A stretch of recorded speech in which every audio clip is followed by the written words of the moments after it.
Let's go. When I'm you're ready. I'm ready. Hey, All right. everybody. Welcome to the Crossover Cinema Podcast. Yeah, the Crossover Cinema Podcast. Yeah, bruv.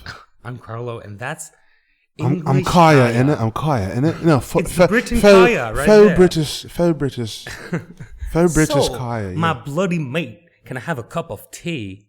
No, I really don't have the accent. I have the difficulties with my English accent. You think I could do an English Britain accent, bro? I can't even help you out there. That's a wrap. That's a wrap, baby. Can I get a cup of coffee? Can you get a fucking amen, maybe? God damn. All right, let's do it. All right, so let's go. Welcome to the Crossover Cinema Podcast. I'm Carlo. And I'm Kaya. We're going to be bringing you the latest unique hot takes on media releasing, films, and TV included, maybe even some games. And today we're talking about the finale.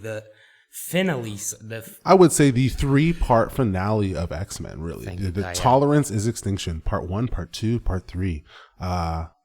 Yet again, I would not even say yet again. I would say what this showcases is the definitive chef's kiss of Marvel animation. I would even say Marvel media productions as a whole. Fucking phenomenal. It's crazy. It's amazing. I had tears earlier. I hide it because I was with my girlfriend. I didn't want her to know that I was tearing up. But seriously, oh my God. It hit the spot. Oh my God, it hit the spot so bad. It was so good. It did everything it needed to do. And then some. And more. And more. And you're thinking it's over. You're thinking, okay, that's all you got. And then they, busted another rabbit out the hat. And you're like, amazing. So let's start. Let's dive nice and deep into this thing. Like a deep dish pizza. Food analogies. That was yeah. It's always that. Was it a metaphor? I don't know. It's one of those two. Yeah, so here's what I would say. Yeah, I'll go for it. For me, the X-Men has always been an ensemble. A lot of media wants to do this sort of thing where no, there has to be one protagonist and everybody else is kind of just a background noise to that protagonist to kind of soup them up. But this was a real ensemble cast through and through from start to finish. Everybody hit their notes and hit their chords. And when somebody came in to the team dynamic, they only added to it. They didn't take away from it. It's really just, it's the perfect example is someone like Nightcrawler. That's a character who you drop as a cameo in episode 6, you get us hype, and then you just keep bringing him back. And you're like, no, this is our recurring guest star for the rest of the season. And it's is he really a guest star? He's a family member. You know what I mean? And it's I feel like there are no guest stars on this show. The villains maybe, but the X-Men themselves, the core mutants that we're used to, no, and the evolution of every character, they're just really they're all there. All their story, and you get it's very it's eye opening. Oh yeah, really. To what you thought X-Men could be. Completely. For you, did you have a personal favorite? I know for you, Nightcrawler is your guy. So any line he says, yeah, for sure. Is gonna hit. It's gonna hit. We're not in Kansas for sure. When he had those three 9 friends, exactly. For sure that for me was that's it. And after when we lived that teleportation with Wolverine, that action overall, that in particular, that as a sequence was just really, really it was a glorious moment. It felt fulfilling. Oh yeah, in that sort of way where you're not always expecting it. I would put it like this: you hope that the show or the movie or whatever is depicting your characters you like is going to do the whole 9 yards and then some. And it's especially in regards to action, you as a person can come up with so many ideas of what an action sequence can be with these characters, but to see them really work together in tandem, to really see the teleportation used, that bamf, whoomp, and he's just slicing and dicing, and it's I'm giddy like a child. It's very nice. It's very nice. What they did with Wolverine too, man, overall, bro. From start of the season to now. Yeah, and I get how it finishes like that. Like, I don't know, Wolverine sleeping in a bed recovering is a classic. We're not gonna lie. Like, it's like he goes through a lot. He has every right to heal, and sometimes it takes a little longer than other times. Exactly, and I get it, but how it was made with the reference and everything with the comics, with like. If you know the sequence from the comics, I believe, I don't know exactly how it goes down, but everybody knows Magneto and Wolverine have their rivalry and fight, and Magneto's power over how he metals, natural and unnatural. And that's where gives him that advantage. I think, and that's what you said earlier. But there's a character that's going to help Wolverine come back with all his metal and all his gears. And I think that's the clear reference to Silver Samurai that we keep getting. That one shot that's why we see him that much, because it's at least 2 or 3 times we have like a little shot of him. And I'm like, at the beginning I was like, okay, but now I get it.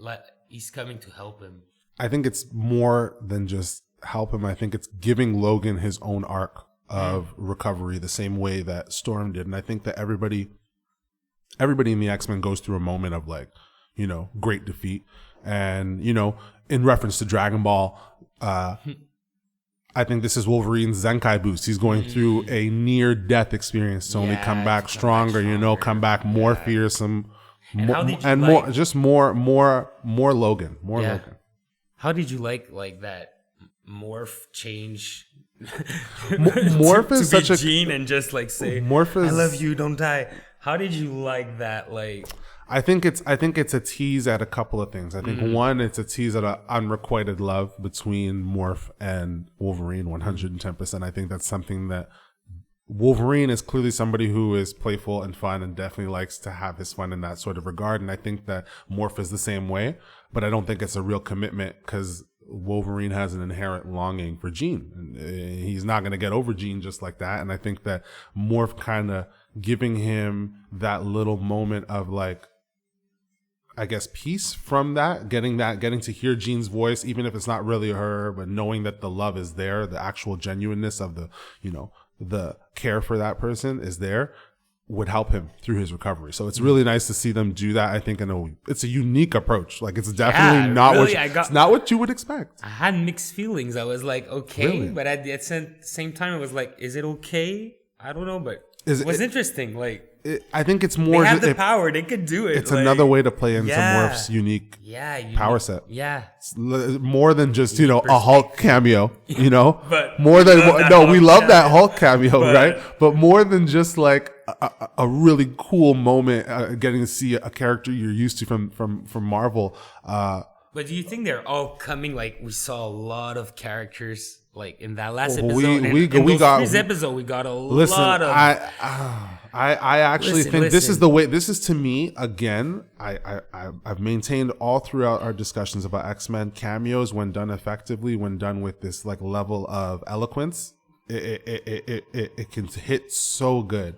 And I have nothing but respect for the way Beau DeMayo handled these last 3 and overall of the season. I think he had some fun with some of the cameos and was just playing around with it, and he has every right to, based on the way that this narrative played out. And I think that, showing Cloak and Dagger, Daredevil. Yeah, Daredevil, baby. Daredevil. Oh, there was so much, like, even in those episodes before, there were like, I don't know. There was a lot to see and a lot to digest. Let's talk about Spider-Man.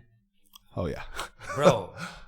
We had at least 2 cameos about Spider-Man. Yes, we do. One with his girl, Mary Jane in the cut. Bro, Mary Jane in the cut. I'm pretty sure there's gonna be a spin-off or something. They're not putting that there for nothing. I'm pretty sure. I think you're absolutely right. I think you're absolutely right. It's a prediction right there, but let's see in the future. But I'm pretty sure it's there. I think it's one of those things behind the scenes. There's too much going on right now that's going well. Like, the way Marvel works behind the scenes, bro, I'm going to be for real. You have to consider that they look at all these sorts of options and the viability of bringing back a lot of their old franchises. And Spider-Man's one of them. And Daredevil featured, bro, and he's very much how the importance like that they give them.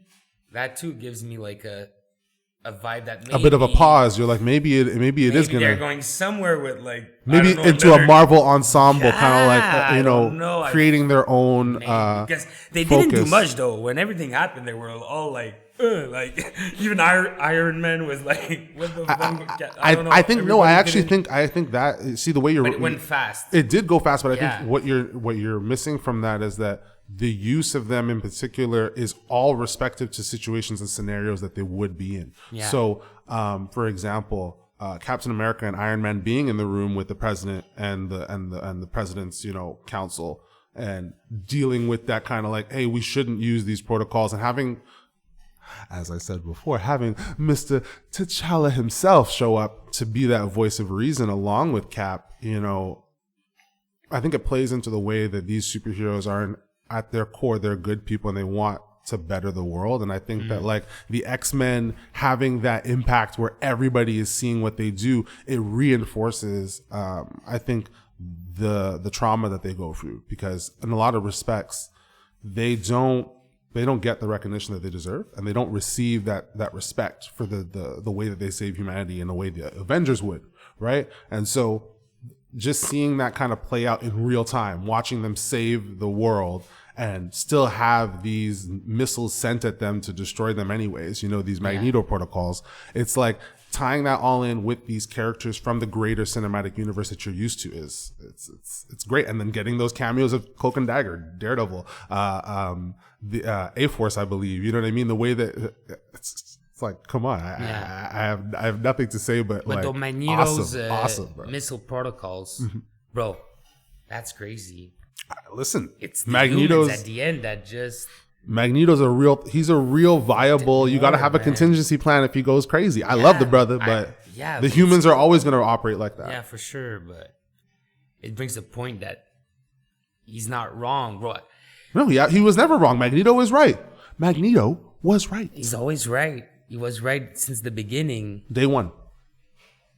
Man went through the Holocaust. That ain't no joke. I get it. That is one of the greatest atrocities in the world. You know what I mean? Really deep, like with and they tied that in. They tied that into his real life historical trauma, and bringing that full circle into his trauma and pain within his mutanthood and everything that has happened. But like the thing that they got like together, that brotherhood that they got with Xavier, that Xavier like try to save him, but that's the whole point, is that the trauma. Do you think like Xavier, the trauma they share? Well, wait. Do you think that Xavier will go and like be friends with Magneto, and like, is he okay right now, or are they linked? Because how it finished, I'm not sure. Like they're okay. Like I'm not sure he's gonna recover from that. They're forever bonded.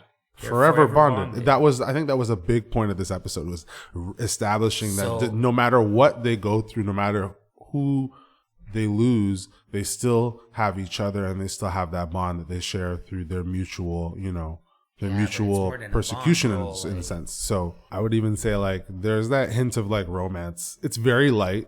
It's just like, it's that undertone. It's there. It's like, it's very clear that like Magneto loves him in that sort of way, where it's like, it's begrudging, and Charles, it's unconditional. You know what I mean? And like, that doesn't mean it's like, romantic necessarily, but it has the undertones of that, because it's like they trauma bond. And I think it's more than just even trauma bonding. I think it's really like they have a mutual respect for each other's ideals, even though they just inherently disagree with each other. There's a respect, not tolerance, a respect. That's why tolerance is extinction. Like literally, like it's in the name. And it's like, the way that you see that kind of play out in Bastion, and him being kind of like, you know what, if I can't have society the way I want it, then nobody's going to have anybody. It's just going to be, everybody's going to be gone. And it's like, and I think that doing that kind of like third act, army battle that you're used to from a Marvel movie, where you have an alien race or a fodder army that has to fight the main heroes, and the heroes link up, and that's where you get all these good cameos from too. And I think like that in and of itself, it gives the X-Men like just a really clear goal of like, this guy's a piece of shit. Yeah, let's take him out. No, but how they did it too, it's crazy. Like how he evolves episode by episode with that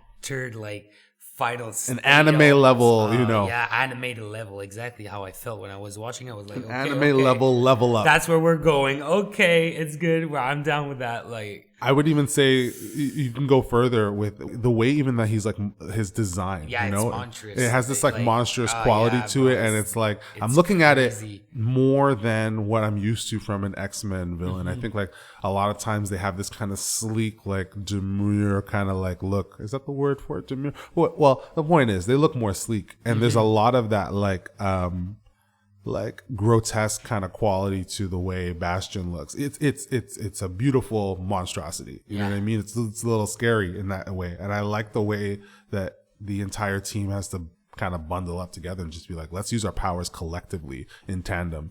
And everybody gets a moment. The team really tried with Bastion. They were like, okay, let's do the Xavier way. Let's do the X-Men way. The team up way. But I'm not sure it worked. Did it work? I think they tried. They showed like perseverance. I get it. Like Cyclops, respect. I'm not sure it worked with Bastion. I would put it beyond that. I would say like the team, building up together and having this action piece moment, is separate as Team Gold and Team Blue, which is a great reference to the comics, but also I'd say even more so the way that kind of like makeup happens at the end, seeing everybody have their moment with Bastion, like Cyclops being like, nah, my concussive blasts are way stronger than yours. Don't even try me. You ain't it. You ain't shit. So at the end of the day, it's like the power of a solar everybody system gets a moment to his shine. eyes, Yeah, man. And he really thought he was going to hit him with a purple ray beam generic blast from some random power source. Okay, I just want to talk about like what Jubilee. The reunion. Come on, don't. The reunion with like his son. Okay. Like, yes. I know for you. Okay. No, I don't think it's not. I don't think it's. I don't think it's weak or anything. For me, that's. We don't want to do the same mistake. I don't know. For me, I loved it. Like Cable as a character. Maybe I'm a softie. You said it the last time, but no, you are definitely a softie. But Cable as a character has always been kind of like.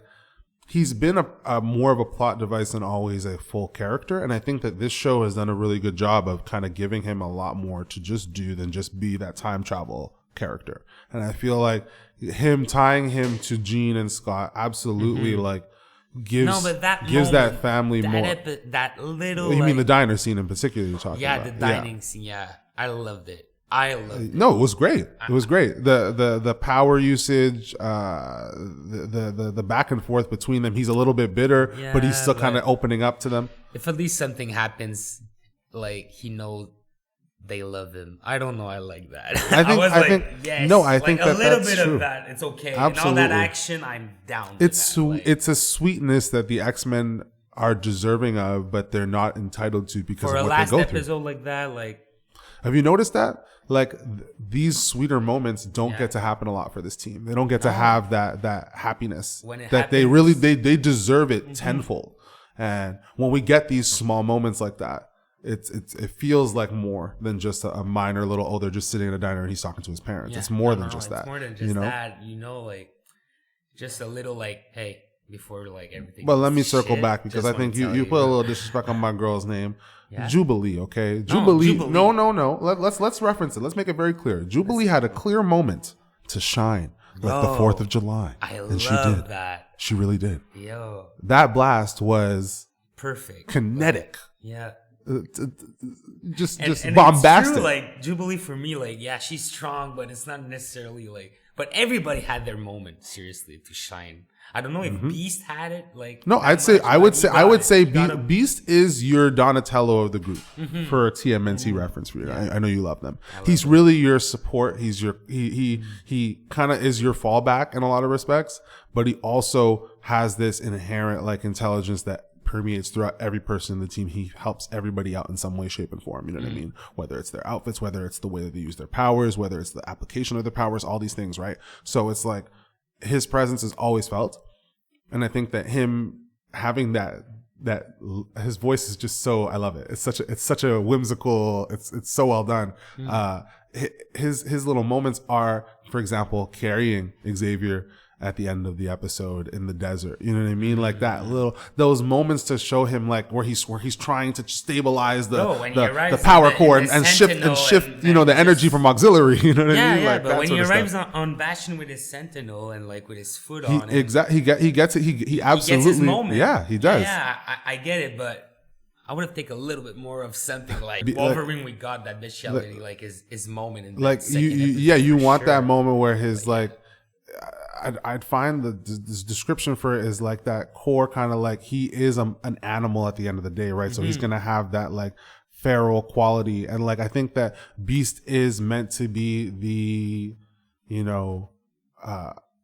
tempered kind of side of that, and I think Logan is the opposite of that. So Logan being out of commission and just having Beast be that person to make sure he lets it be known, and I think that moreover it's like a character like Storm is always going to be this like core of the team that just has like these crazy ass moments that nobody can really compare to. But at the same time, it's like everybody in this team has a purpose to serve. Even members that I wouldn't say are that significant, like a Sunspot, they have their function. You know what I mean? Oh yeah. And saving Jubilee when she's falling, stuff like that. Like, it's one of those things where it's like everybody serves a purpose, and it allows the entire cast to shine in a way that is reflective of what the X-Men is supposed to be, an ensemble. Exactly. And it's like it's a perfect way to put it. Seriously, what I found about Beast is that it's a little bit of representation of Dr. Jekyll and Mr. Hyde. There's like that thing about like that guy that's super like calm, reserved, reading a book, but if he goes on the other side, you get that beast like that. He knows his own power. Mode, he knows his own power. That's really where what it's it the is. difference with me with Wolverine. You know what I mean? Like Wolverine knows his own power and wields it like a G. Like that lonely wolf. Well, not lonely in that series, but you know what I mean? Like that. I would say more so. He is the lone wolf, but he always wants to find his pack. That's why the X-Men kind of functions as his like core stable family, that unit he always goes back to. Whereas Beast has found his home. He is like, in a lot of respects, he's like that person that was always looking for a home, and then once he found it, he's staying there. He's not moving from that. That is his unit. He will ride or die for that. I think Logan is a ride or die, but he still goes on his own and does his own thing to kind of learn who he is as a person, because he does have his qualities that I think the X-Men don't always understand, and don't always understand the aggression and where that comes from. And I think that that's like something that like puts him in polar opposites with a character like Storm, or for example like Cyclops. And it's like one of those things that I find is really cool is the way you can kind of just like have an X-Men character go away for a bit and do their own thing and have their own arc and come back to the team. Not like nothing has changed, but very much so like the character has grown in a way. And I feel like that this season, a lot of characters kind of went through that, but the core one was Storm.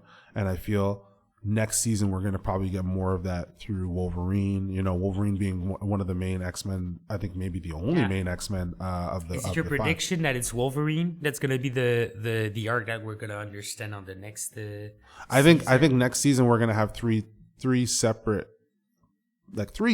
plot lines going. We're going to have our past with Sapanneur and Rogue and Magneto and Nightcrawler and Beast and Xavier. And I think then you also have the future timeline with Jean and Scott. Oh, you think that they're gonna follow that time? Like, I think we're gonna get clear. We're gonna get. I think we're gonna be bouncing between all three of those timelines: the present, that timeline, and the past. And I find the way that they're going to do that is that the instability of the team, not having everybody together and everybody being separate in that sort of way, is going to lead to kind of like, how do we bring everybody back together again, right? And I think Logan is going to deal with his own stuff in the present day, trying to heal again, and maybe there's going to be a problem with that. I think that Silver Samurai will factor in like that. And Jubilee, Sunspot, those are characters that are more junior, so them linking with Logan in that sort of way and having a storyline maybe all together can be very interesting. Moreover, you could even look at someone like for example, Cyclops and Jean with this version of Nathan Summers. We don't know exactly how that's tying, and we don't know if this is a separate timeline or that's where they're maybe gonna go against like Apocalypse. Like Logan's gonna need to go against Apocalypse, like in the present. Present, and after we're gonna live what's. Well, I think that post credit scene with that calling card was an indicator of anything. If anything, that Gambit is 110% coming back as one of his horsemen. That's, and I think that we're going to definitely see that kind of culminate, I think maybe towards the end of season 2. And I think we're going to really see all these characters kind of have their own storylines going on in all these timelines and them going through a lot. And I think that Apocalypse from the past will definitely be a big factor, because I don't think the Apocalypse from the present, I'm assuming based on the way that they're doing it, is different timelines, right? So this Apocalypse from the present never had the X-Men in his past that he could meet and, learn from and be buddy-buddy with. And so I feel like having an Ensabanur rather than an Apocalypse, right? Having that separation, I think that's going to be a big thing, is that next season we're going to have an Apocalypse and we're going to have Ensabanur as two separate characters. And I think they're going to really bring those two up in a way that is like they're going to be each other's polar opposites. That for me is something that I'm very excited for the next season. Like, I see it clearly. I'm wondering how long it will take before they come back in the present. If it's going to be a season thing or if it's going to be maybe a 3-episode thing. I think the way that this show moves at breakneck pace, we're definitely going to be looking at the first half of the season being these episodes tied into the multiple timelines and then converging it all together again. Me and my prediction, I think it's going to be like a 3-episode max. They're coming back after that in the present. I totally get what you're saying right there. But it's that sort of thing where, like, the in the grand scheme of this, X-Men franchise and this revival of the 90s series, it's like how you envisioned it could go far is only so much. It's like what the show's actually doing is way more than what you thought. And I think it's like the mixing of storylines, but with grace is done.